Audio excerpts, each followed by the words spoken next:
So ayan mga papaniki sa mga nakikinig sa Papaniki Stories at sa mga lahat ng nakikinig na hindi pa nakasubscribe, pwede na po kayong mag-subscribe habang hindi pa natin sinimulan ang ating katatakutang kwento.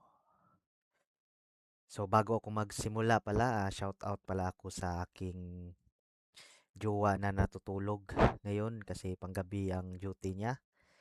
So, ngayon ay may babasahin naman tayo na katatakutang istorya at ang title nito ay Ang Katok sa Likod ng Pader.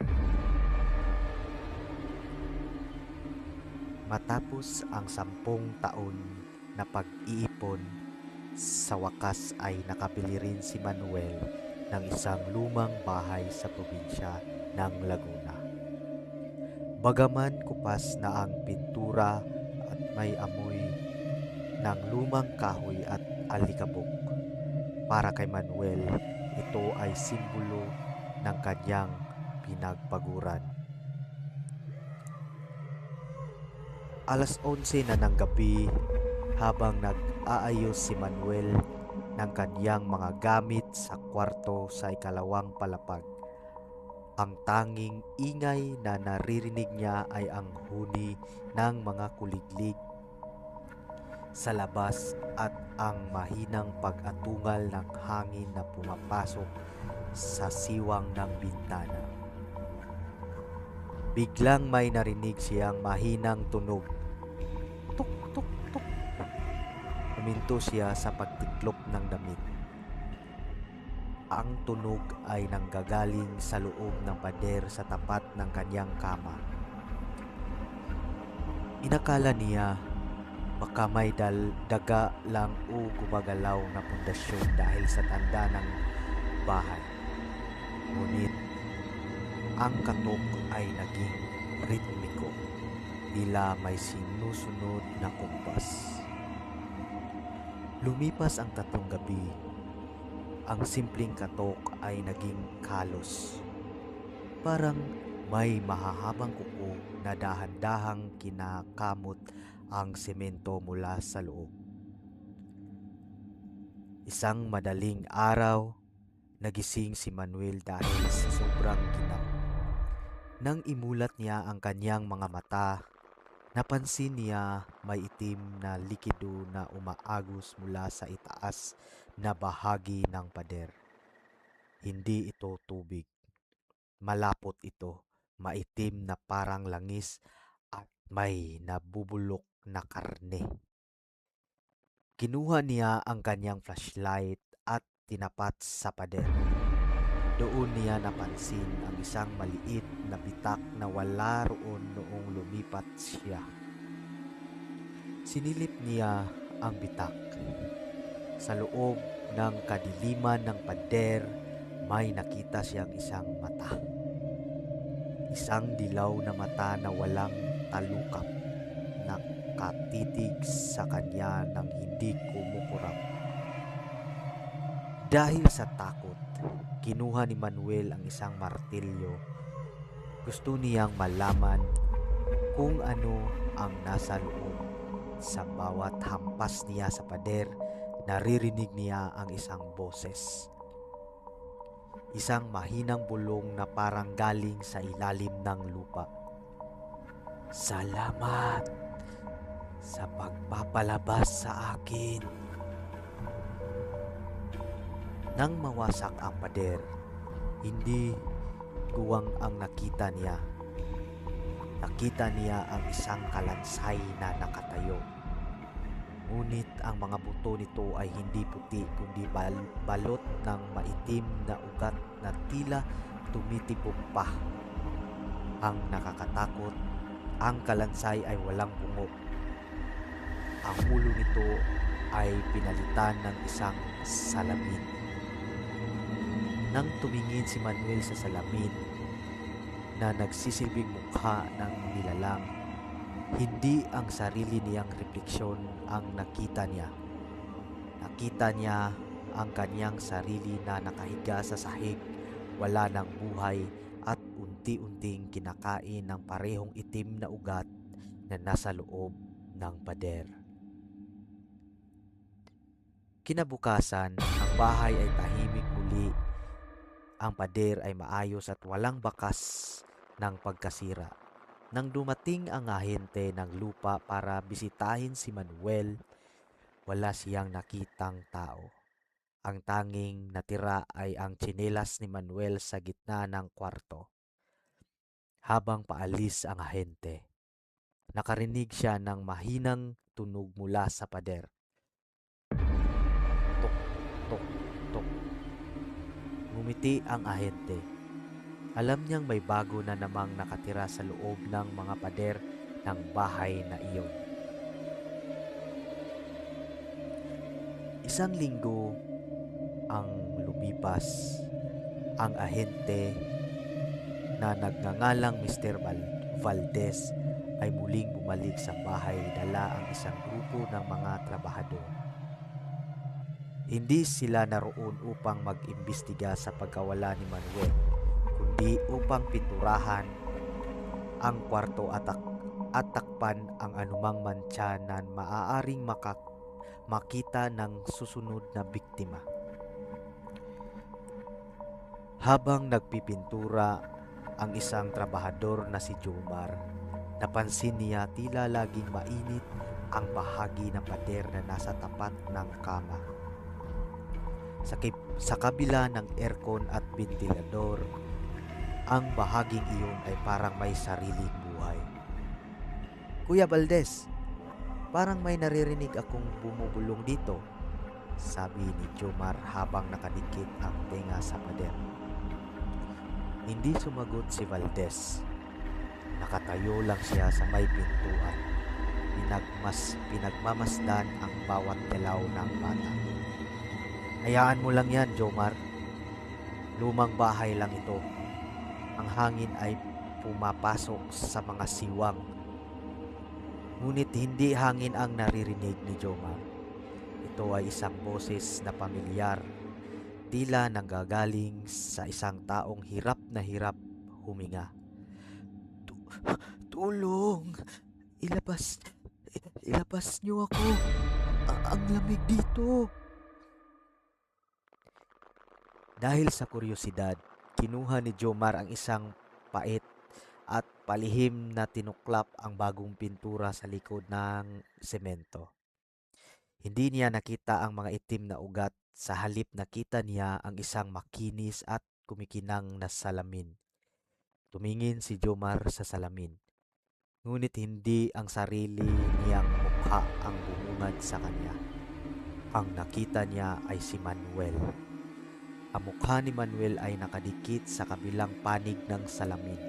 Ang kaniyang mga palad ay nakapatong sa salamin na parang pilit na gustong lumabas. Ang kaniyang mga mata ay nanlilisik sa takot at ang kaniyang bibig ay bumubuka, ngunit walang tunog na lumalabas kundi ang itim na likido na umaagos din noon. Biglang naramdaman ni Jomar ang isang malamig na kamay sa kanyang balikat. Si Valdez pala iyon.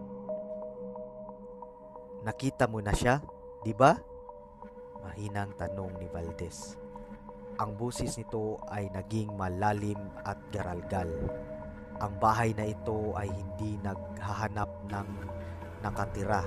Naghahanap ito ng mga bahagi.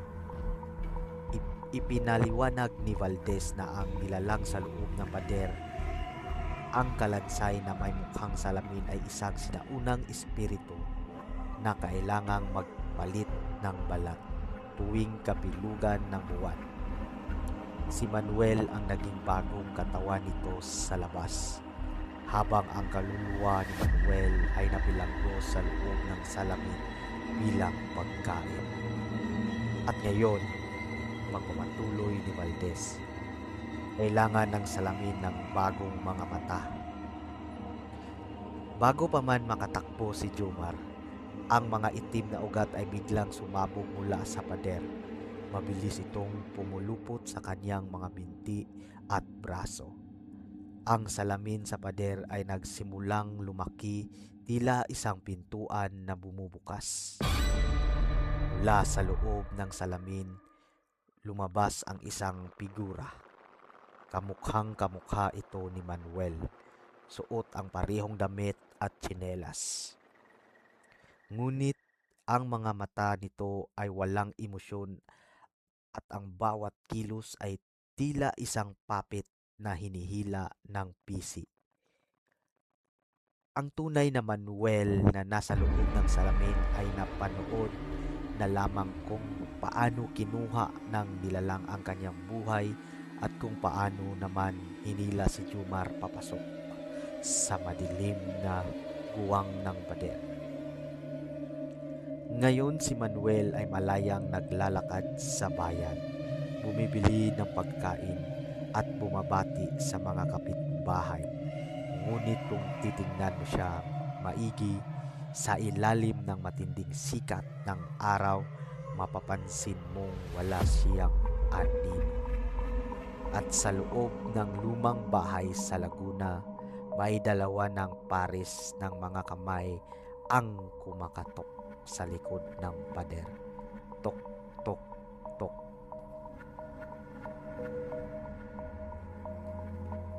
Si Mr. Valdez ay hindi tumatanda.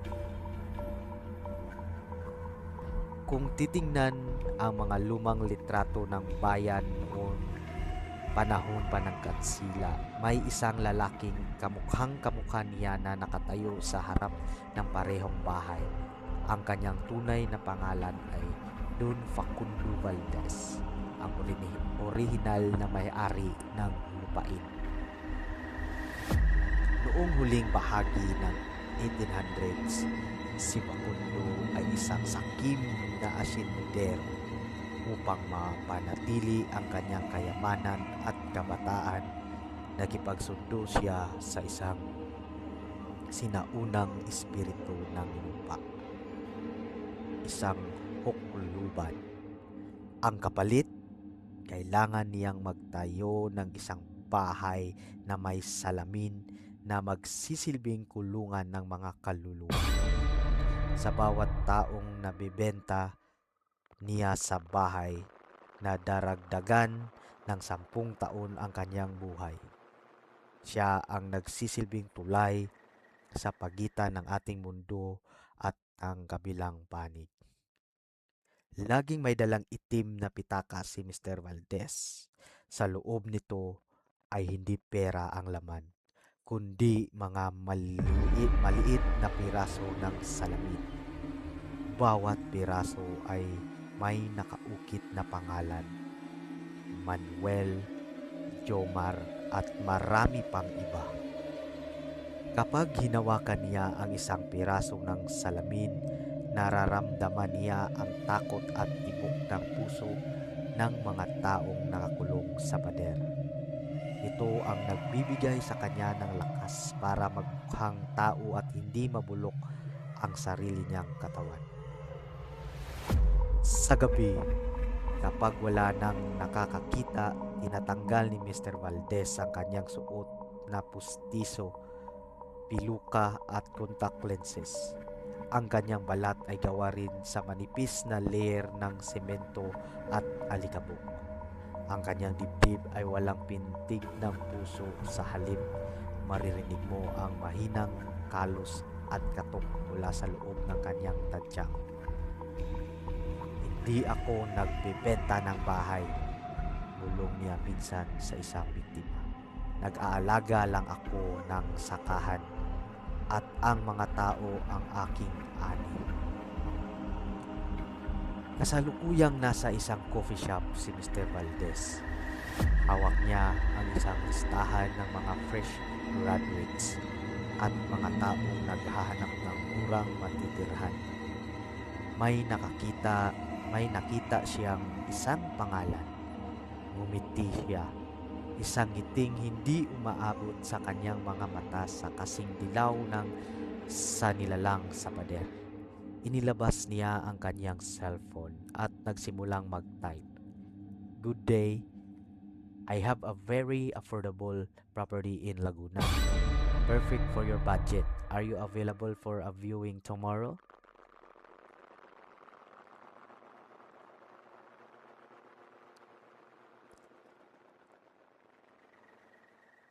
Para masira ang sumpa ng bahay at mapalaya ang mga kaluluwang nakakulong sa pader, hindi sapat ang dasal o simpleng pagwasak sa gusali.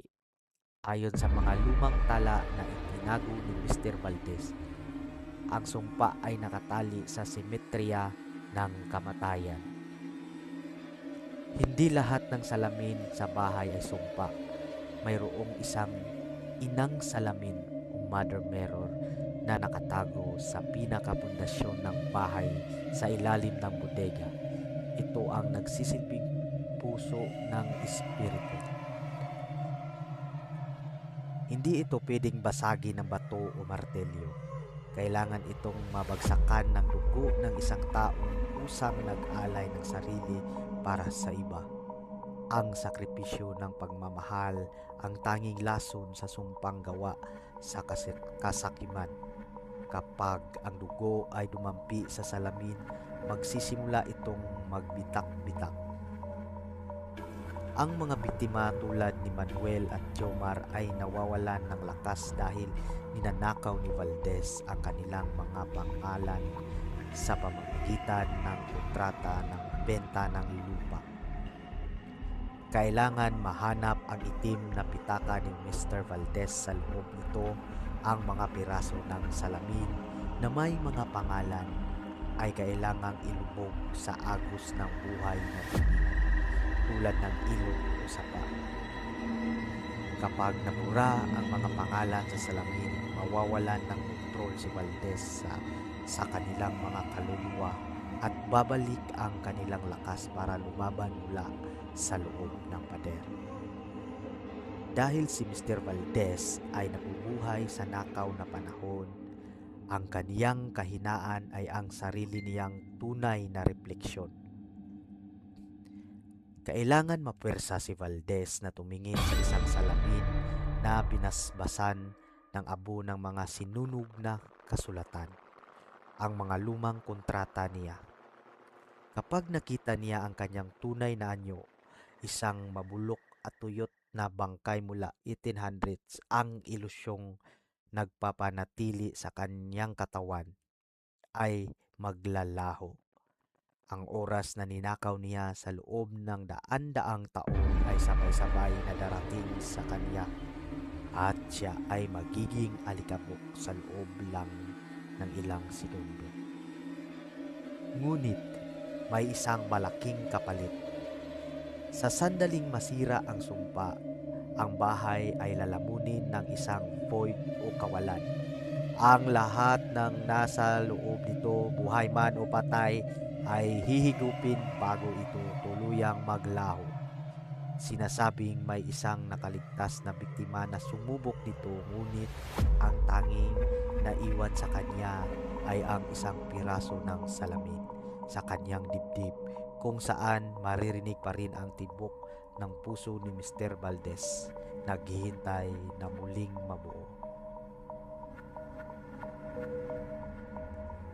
Gabi ng kabilugan ng buwan, ang hangin ay mabigat at amoy kalawang. Sa loob ng bahay, nakatayo si Elena, ang nakababatang kapatid ni Manuel. Hawak niya ang itim na pitaka na ninakaw niya mula sa opisina ni Valdez at isang bote ng langis na hinaluan ng abo ng mga lumang kontrata.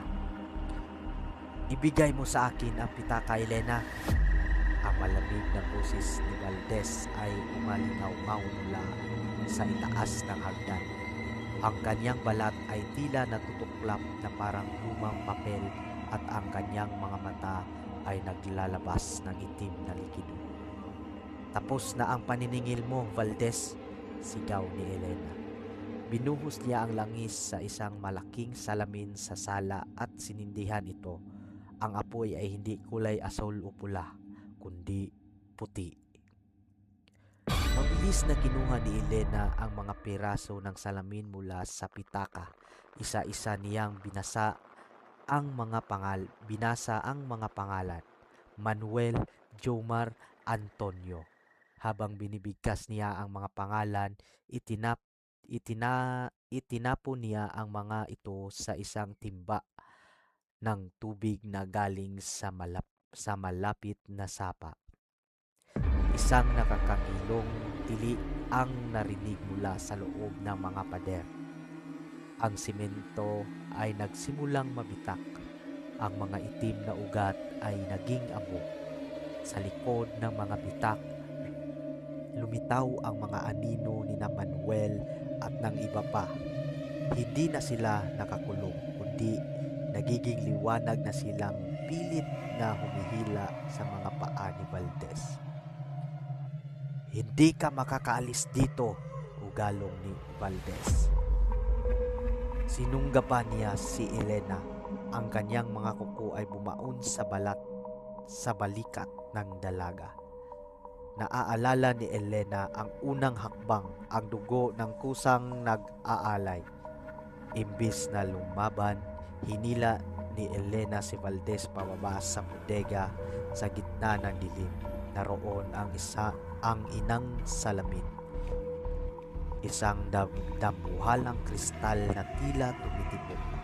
Gamit ang isang basag na bote, sinugatan ni Elena ang sariling palad at itinuon ang umaagos na dugo sa ibabaw ng kristal. "Para sa kuya ko." Nang dumampi ang dugo ni Elena sa inang salamin, isang nakakabinging tunog ng pagkabasag ang narinig sa buong bayan. Ang salamin ay sumabog at mula rito ay lumabas ang lahat ng ninakaw na lakas ni Valdez. Si Valdez ay napasigaw habang ang kanyang katawan ay mabilis na tumatanda. Ang kanyang balat ay naging alikabok, ang kanyang mga buto ay naging buhangin hanggang sa ang tanging natira na lamang sa kanya ay ang kanyang suot na kurbata. Ang bahay ay nagsimulang lamunin ng sarili nitong anino. Ang mga pader ay tila natutunaw sa huling sandali. Nakita ni Elena ang anino ni Manuel sa gitna ng liwanag. Ngumiti ang kanyang kuya, isang ngiting nagsasabing, "Salamat," bago ito tuluyang naglaho kasama ng iba pang kaluluwa. Kinabukasan, isang bakanting lote na lamang ang makikita sa laguna. Walang bakas ng bahay, walang bakas ng kahit anong semento. Ang mga damo ay muling tumubo at ang hangin ay malinis na sa amoy ng nabubulok na karne. Si Elena ay nakaupo sa gilid ng kalsada, sugatan, ngunit buhay. Ang kanyang kamay, hawak niya ang isang maliit na piraso ng malinaw na kristal, ang tanging natira sa inang salamin. Ngunit habang tinitingnan niya ang kanyang refleksyon sa kristal, sandali siyang napatigil. Sa likod ng kanyang refleksyon ay pinakamadilim na sulok ng kanyang sariling mga mata. Nakita niyang kumititap ang isang dilaw na liwanag. Ang sumpa ay wala na sa bahay dahil nakahanap na ito ng bagong sisidlan. Ito na po ang wakas, mga kapaniki. Sana ay nagustuhan nyo ang ating kwento ngayon. Sana ay nagustuhan mo ang ating horror story. Maraming salamat, mga kapaniki story.